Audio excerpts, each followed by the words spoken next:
The very first prediction Nikolai Alexandrovich received in 1891, being a tsarevich. At this time, the future Russian emperor traveled to Eurasia and was on a visit to Japan. He almost lost his life due to a Japanese fanatic attack known as the Otsu incident. The day before the assassination attempt, Nicholas, in civilian clothes, accompanied by the Greek Prince George and the translator Marquis Ito, went to the suburban grove where the Buddhist monk Terakuto lived. Terakuto's prophecy, recorded by the Marquis of Ito, is so remarkable that it is worth quoting in its entirety, so destined from above. All nations praise the same one Creator God, only in different languages. Blessed is heaven's mercy for happiness that old Terakuto could not have imagined. O you, the chosen one of heaven, O great Redeemer, may I see the mystery of your earthly existence. You're above everyone on earth. There is no guile or flattery in my mouth. And here is the first sign. Danger hovers over your head, but death will recede, and the cane will be stronger than the sword. And the cane will shine with brilliance. And here is another sign. 2 crowns are destined for thee, tsarevich, earthly and heavenly. Gemstones are playing on your crown, Lord of a mighty power, but the glory of the world will pass and the stones on the earthly crown will fade, and the radiance of the crown of heaven will abide forever. The legacy of your ancestors calls you to a sacred duty. Their voice is in your blood. They are alive in you, many of them great and beloved, but of them all you will be the greatest and most beloved. Great sorrows and upheavals await you and your country. You will fight for all, and all will be against you. Beautiful flowers bloom on the edge of the abyss, but their poison is perishable. Children rush to flowers and fall into the abyss if they do not listen to the Father. Blessed is he who lays down his life for his friends. He who lays down for his enemies is 3 times blessed. But there is no blessed sacrifice of thy for all thy people. And it will become that you are alive, and the people are dead, but they will come true, the people are saved, and you are holy and immortal. Your weapon against malice is meekness, against resentment is forgiveness. And friends and enemies will bow before you, but the enemies of your people will be destroyed. I see tongues of fire over your head and your family. It's an initiation. I see countless sacred lights in the altars before you. Its execution. May a pure sacrifice be made and redemption be made, and thou shalt become a fiery barrier to evil in the world. Terakuto told you what was revealed to him from the Book of Fates. Here is wisdom and part of the mystery of the Creator. Beginning and end. Death and immortality, moment and eternity. Blessed be the day and hour in which you came to the old Terakuto. And now we can state that the prediction has come true completely. The emperor did sacrifice himself as a redeemer for the folly of his people. He was for everyone, and everyone was against him. Thanks to the sacrifice, the people were saved, and the sovereign became holy and immortal. His weapon against malice was indeed meekness, and against resentment was forgiveness. It is not evil that will defeat evil, but only love, wrote his eldest daughter Olga from Yekaterinburg exile. The following prediction was made by the famous English astrologer and palmist Lewis Hammond, better known under the pseudonym Cairo, Aero. The future king of Great Britain, the Prince of Wales, asked the soothsayer to make a prediction for his relatives on the date of their birth. In August 1896, when Nicholas II and Alexandra Feodorovna arrived on an official visit to England shortly after their coronation, the Tsar became acquainted with the prediction. Whoever this man is, his date of birth, numbers and other records show that during his lifetime he will often deal with the danger of the horrors of war and bloodshed. That he would do everything in his power to prevent this, but his destiny is so deeply connected to such things that his name will be sealed to the 2 bloodiest and most cursed wars ever known, and that at the end of the Second War he will lose all that he loved most. His family will be massacred and he himself will be violently murdered.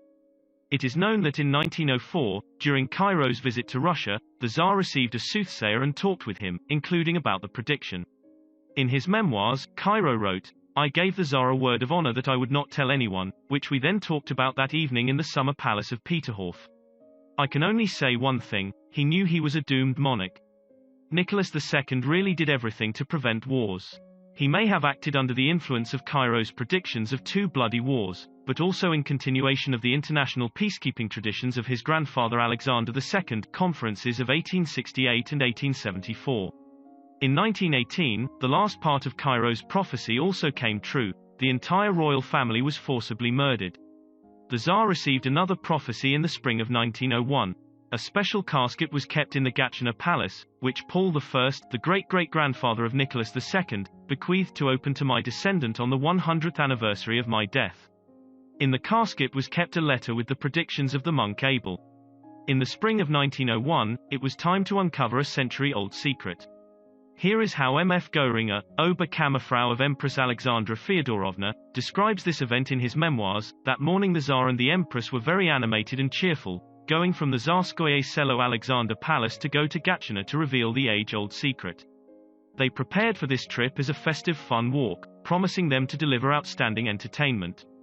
They went cheerfully, but they returned brooding and sad, and nothing was said about what they found in that casket, not even me, with whom they had the habit of sharing their impressions. After this trip, I noticed that the Tsar began to remember the future year 1918 is fatal for him personally and for the dynasty. Since that time, evidence begins that Nicholas II was not afraid of anything until 1918. So, on January 6, 1905, during the celebration of the Epiphany of the Lord, one of the guns fired buckshot in the direction of the palace, near which the emperor and his retinue were located. Buckshot cut down the pole of the church banner above the Tsar's head, but Nicholas II remained calm. When the Tsar was asked how the incident affected him, he replied, "Until 1918, I am not afraid of anything." Only in 1930 in Berlin was published the historical legend, The Prophetic Monk, which contained the content of the letter in the form of a dialogue between Paul I and Abel. It was published by the veteran of the First World War, Peter Nikolaevich Shebelsky-Bork, known for his collection of rarities from the time of Paul I. About Nicholas II in the letter, it was said, "On the crown of thorns he will change the crown of the Tsar, he will be betrayed by his people, as the Son of God once was. The Redeemer will be, he will redeem his people. There will be a war, a great war, a world war. Through the air, people, like birds, will fly, underwater, like fish, swim, the grey-fetid will begin to exterminate each other. On the eve of the victory, the throne of the king will collapse. Treason will grow and multiply. A man with an axe will take power in madness, but he will also cry out. Blood and tears will water the damp earth, bloody rivers will flow. Brother against brother will rise up. This is the connivance of God, the wrath of the Lord for the renunciation of Russia from its God-anointed one." Employees of the Physical Institute of the Academy of Sciences of the USSR, FIAN, who read the letter in the early 1960s, said that there were, among other things, predictions about the Second World War and that in 1945, people will master the terrible weapons of the forces of nature. In 1945 the first atomic bomb was detonated. All of Abel's predictions came true. It is known that Blessed Praskovia Surovskaya, Divivskaya, in 1903 predicted to the royal couple the bitter fate of Russia and the tragic end of their family. Those present at the same time said that the Empress shouted, "This is not true, I do not believe you," and there were tears in the eyes of Nicholas II. They came out of the cell in full view of the entire retinue extremely dejected. The great saint of Russia, Seraphim of Sarov, to whom Alexander I, the great-grandfather of Nicholas II, went to the desert, left a prophecy about the future Tsar martyr. "There will be a Tsar who will glorify me, after which there will be great turmoil in Russia, a lot of blood will flow for rebelling against this Tsar and his autocracy. All those who have risen will go to perdition, and God will exalt the king." On July 20, 1903, at the celebrations of glorification in Sarov, the emperor was presented with a message from Saint Seraphim of Sarov. The sealed envelope was handed over by Elena Ivanovna Motovalova, the widow of the secretary, servant, of the monk. Natalia Leonidovna Chichagova, daughter of the hieromartyr Seraphim Chichagov, recalled, "The Tsar accepted the letter, reverently put it in his chest pocket, saying that he would read the letter after. When the Tsar read the letter, having already returned to the abbot's building, he wept bitterly. The courtiers consoled him, saying that although Father Seraphim and the saint might be mistaken, the sovereign wept inconsolably. The contents of the letter remain unknown to anyone. Seraphim of Sarov in 1832 predicted a general revolt against the Tsarist power and the moment of its bloody fall. They will wait for a time when it will be already very difficult for the Russian land, and in 1 day and in 1 hour, having agreed in advance, they will raise a general revolt in all places of the Russian land.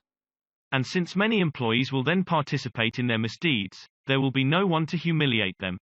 And at first a lot of innocent blood will be shed, rivers of it will flow through the Russian land. Many nobles, both clergy and merchants, located to the sovereign, will be killed. And what will happen after? The angels will not have time to receive souls." And that prophecy came true. We know how the closest entourage betrayed the Tsar, themselves participating in malice, and raising, in all places of the earth, the Russian general revolt. Nicholas II tried to do everything possible to change the fate of his country and the world. He created a powerful foundation for the prosperity of beloved Russia. All his projects came in handy not only during his lifetime, but also after his death. On his initiative, 2 international peace conferences were convened to prevent war. But his voice was not heard, his feat was not appreciated. The Buddhist monk Terakuto predicted to the king, "You will become a fiery obstacle to evil in the world." And that is why the opponents of the king are so furious, trying to denigrate and belittle the holiness of the royal family. But there are other predictions about Russia. Saint Seraphim of Sarov predicted the restoration and resurrection of Russia. We know many predictions of other Russian elders and foreign seers about the great future of Russia. However, people help to make predictions come true. And it's just about people's choices. The attitude towards the royal family is the boundary that separates good from evil for Russians.